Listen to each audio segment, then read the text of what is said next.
This week on Jerusalem Dateline, violence ramps up during the Muslim fasting month of Ramadan, threatening to destabilize Prime Minister Bennett's coalition government. And Christians help fleeing Ukrainians on both sides of the border. Plus, for the first time, Israel appoints an envoy to combat anti-Semitism. And CBN's First Lady, Dee Robertson, goes home to be with the Lord.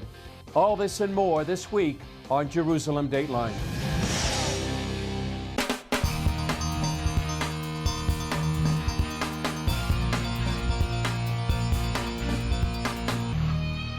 Hello and welcome to this edition of Jerusalem Dateline. I'm Chris Mitchell. Violence during the Muslim month of Ramadan shows no signs of abating. Rocket fire from Gaza and clashes in Jerusalem ramped up during Israel's Passover holiday. And this time, there's an added friction. The trouble is threatening to topple Prime Minister Naftali Bennett's coalition government. Israel's Iron Dome defense system knocked down the missile, and the military retaliated by taking out a Hamas weapons manufacturing site. While no group claimed responsibility for the rocket attack, Israel holds Hamas responsible for what happens inside Gaza. The confrontation follows weeks of terror attacks inside Israel that's left 14 dead, dozens wounded, and days of rioting on the Temple Mount. Israeli Prime Minister Naftali Bennett accused Hamas of inciting the violence. There are those who are encouraging rock throwing and the use of violence against the citizens of the State of Israel. This is a reward for the inciters, especially Hamas, which are trying to ignite violence in Jerusalem. Itamar Marcus of the Palestinian Media Watch told CBN News back in February, PA leaders called for popular resistance. Now, what does that mean? That means that all the PLO leadership, all the PA leadership are calling for violence of individuals with knives, with guns, and especially focused on the Al-Aqsa Mosque. So this is coming from the top. Marcus says Palestinian Authority leaders, like the top Islamic advisor to PA President Mahmoud Abbas, have called for religious violence during Ramadan. He said Ramadan is not a month of laziness, but rather a month of activity, of effort, and of hard work. And as it also was in the life of the Prophet, a month of jihad, conquest, and victory. For the first time in decades, the Muslim month of Ramadan, the Jewish Passover, and the Christian celebration of Easter have come at the same time. During Passover, Jews have been attacked in the Old City. Palestinians have thrown rocks at buses carrying Jews to the Western Wall, and stockpiled stones on the Temple Mount, where the Al-Aqsa Mosque has been the epicenter of clashes with Israeli police. On the official PA TV prayer for Ramadan, an imam declared, Allah, liberate the Al-Aqsa Mosque from the defilement of the evil Jews. Palestinians are a very religious people. Ramadan is the most important month of the year. When Palestinians hear this, they feel that in order to be a good Muslims, they've got to attack Israelis, supposedly in defense of the Al-Aqsa Mosque. So this is all something that's happening from the top. Palestinians wouldn't be collecting stones if they weren't being directed from their leadership to do this. The violence, especially on the Temple Mount, also threatens Prime Minister Bennett's government. Mansour Abbas, the head of an Islamic party that's part of the government, could leave the coalition. Since the Knesset is now split 60 to 60 seats, his 4 seats would collapse the government and likely lead to new elections.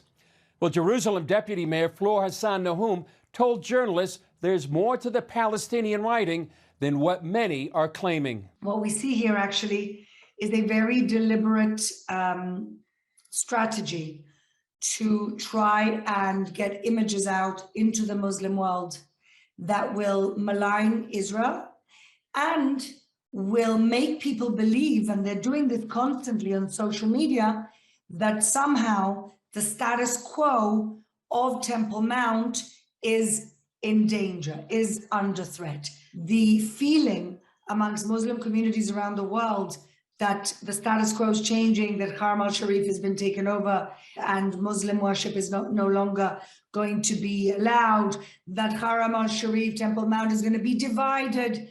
These are the incendiary, incitement, and false fake news that are being spread at the moment through the different social networks. The most important thing for Jerusalem, for the state of Israel, is freedom of worship, which is what we sanctify here in the city.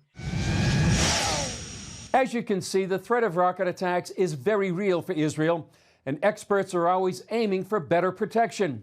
Now Israel has successfully tested a new defensive laser system that experts say will work alongside the Iron Dome to enhance the country's border protection. CBN Middle East correspondent Julie Stahl has that story. It's called Magen Or in Hebrew, or light shield. It marks the first time that a high-power Israeli-made laser system successfully intercepted various targets, constituting a breakthrough on a global scale. The system is a joint project of the Defense Ministry and Rafael, a defense technology company. The successful tests complete key milestones in the development of what will be the first operational high-energy laser system in the world. We have introduced cutting-edge technologies to intercept a variety of threats in complex scenarios. We were able to intercept a variety of threats such as mortars, rockets, and drones. The new system will be integrated with the Iron Dome anti-rocket system, which has been effective against rockets fired across the border shared with the Gaza Strip. Last year, during Israel's 11-day war with Gaza, terror groups fired more than 3,400 rockets at Israel. More than 90% heading for populated areas were intercepted by Iron Dome, and the interceptors cost up to $100,000 each. The laser system will be more cost-effective. In addition to this ground-based system, the IDF is also developing a platform-mounted laser system to defend troops in the field, and an aerial laser system to intercept threats from the air and to defend large areas on the ground. The success of the high-power lasers live-fire test is a significant accomplishment for the security of the people of Israel. Brigadier General Yaniv Rotem says the tests are just the beginning of their plan to position multiple laser transmitters along Israel's borders during the next decade. Julie Stahl, CBN News, Jerusalem. Coming up, after 42 nights in a basement, Ukrainian foster mom escaped safely with her children, thanks to help from Orphans Promise.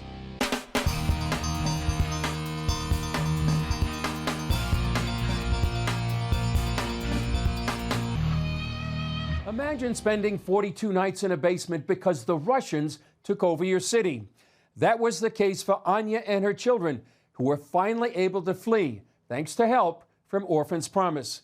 CBN's Wendy Griffith reports from Lviv, Ukraine.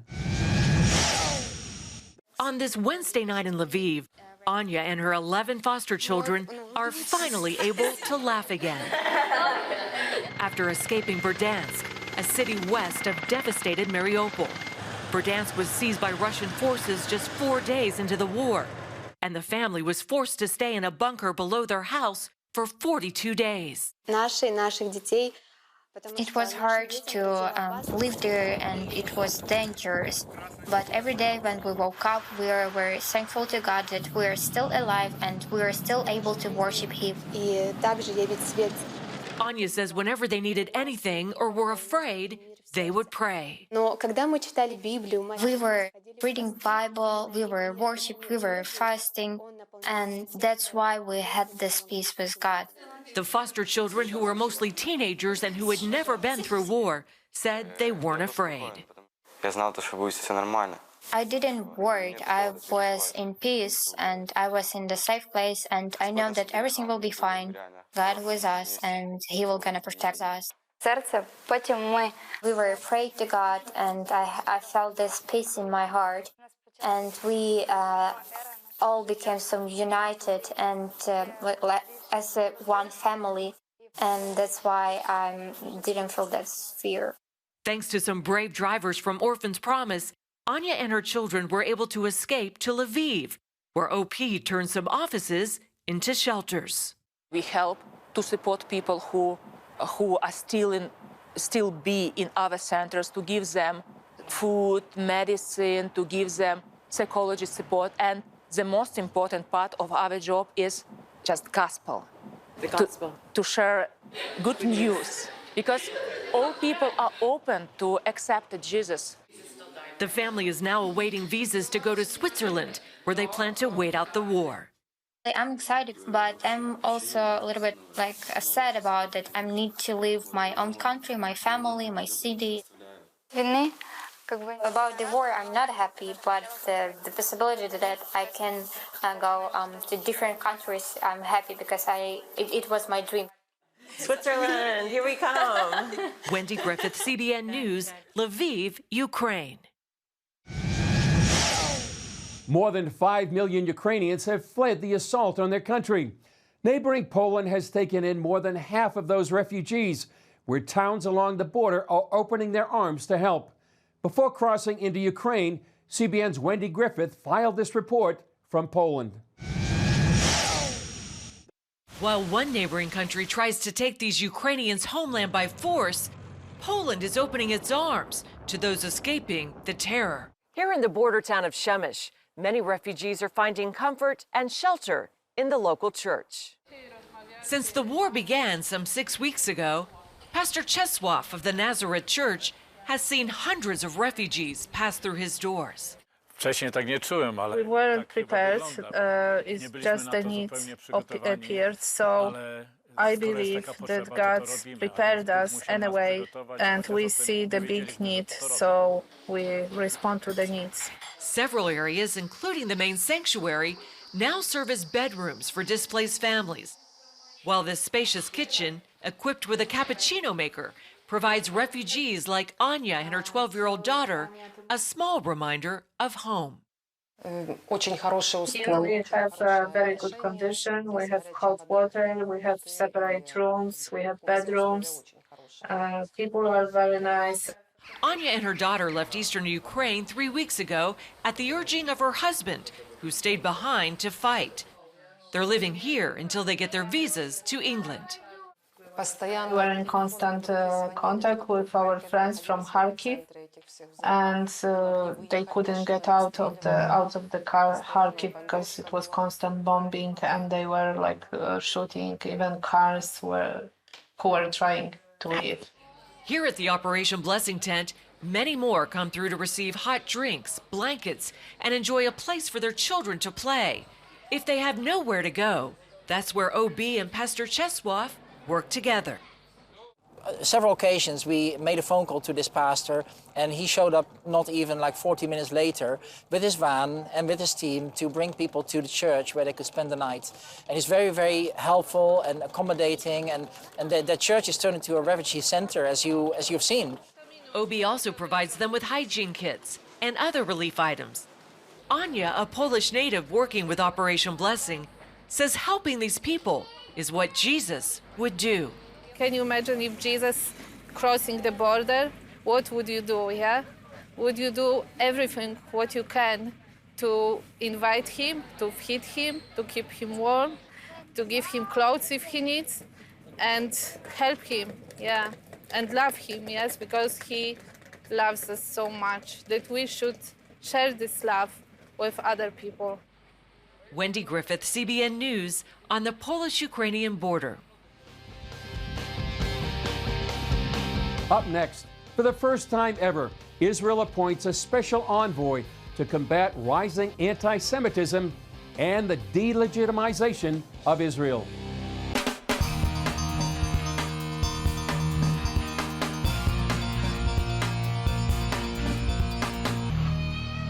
Anti-Semitism and attacks against Jews on the rise worldwide, Israel has appointed a special envoy to combat the scourge.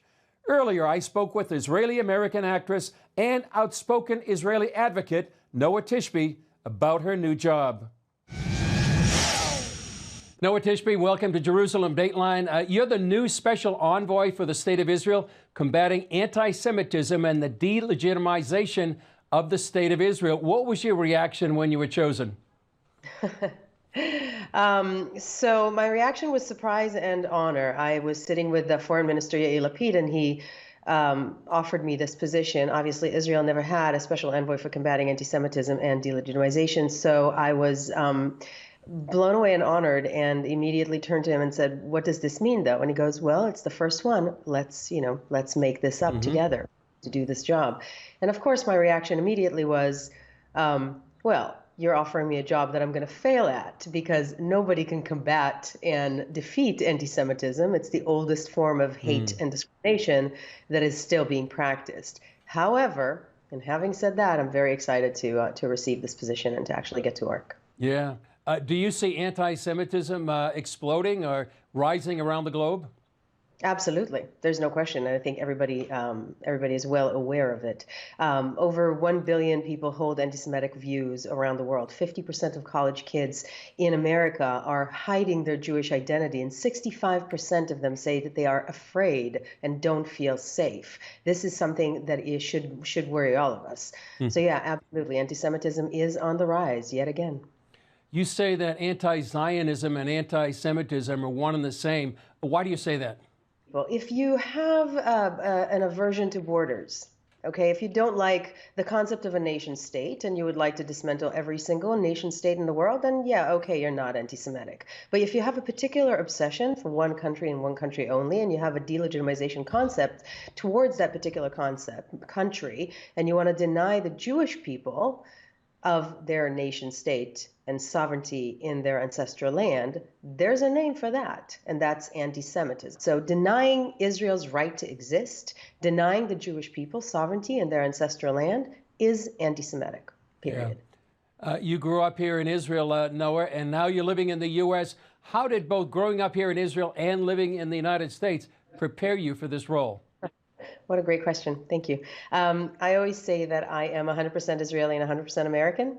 So to me, understanding both cultures in such a, I hope, a profound and deep way is allowing me to create this pipeline and this bridge between these two cultures. I understand the problems that Israelis have with Americans and the problems that Americans have with Israelis, and I am able to actually communicate to these two cultures in a way that I hope is effective. And you wrote a book, Noah, I think is one of the best primers, actually, to introduce people to Israel. Is sort of the outline of what you may be planning, what you could read in this book? Yes, and definitely in the context of explaining the justification and the moral justification, historical justification for the existence and the safety and security of the State of Israel, not as a Jewish issue and not as an Israeli issue, but as a U.S. and international national security and Western civilization security. So yeah, you can definitely find the buds of what I'm going to be doing in this position in my book. Yeah. In your book, you talk a lot about the relationships, your mother, your father, your grandparents. How did your family prepare you for this role? They did, unknowingly. I obviously grew up in a very Zionist family, surrounded by people who devoted their time and passion and life to the safety and security of the State of Israel. And it's something that as a young child or a younger adult, I didn't actually notice.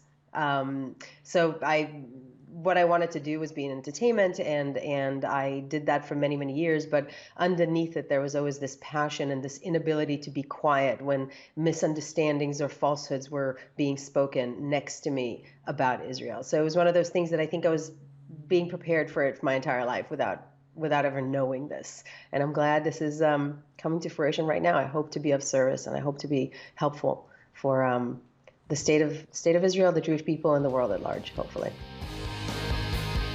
Coming up, a tribute. CBN's First Lady goes home to be with the Lord.